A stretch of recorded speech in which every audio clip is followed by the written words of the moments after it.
Koje ime želite da se nađe? Natumen! Ajde Helena, ajde! Ajde, duvaj!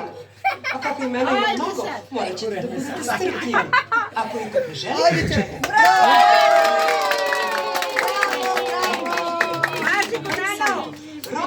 Ajde, makne. Bravo, to. Dođi malo mažemo, dođi! Bravo. Ajde, no mujče, bravo. Daddy! Neko veći pisa ščiba, evo, ajde. Ajde, živjeli. Živi bili. Neki živa i zdrava. Ajde, čepo, ajde, sini. Kupi jadice koliko da. Probudili smo te. Mama, gdje ti pije pivo? Ma, Gabriela,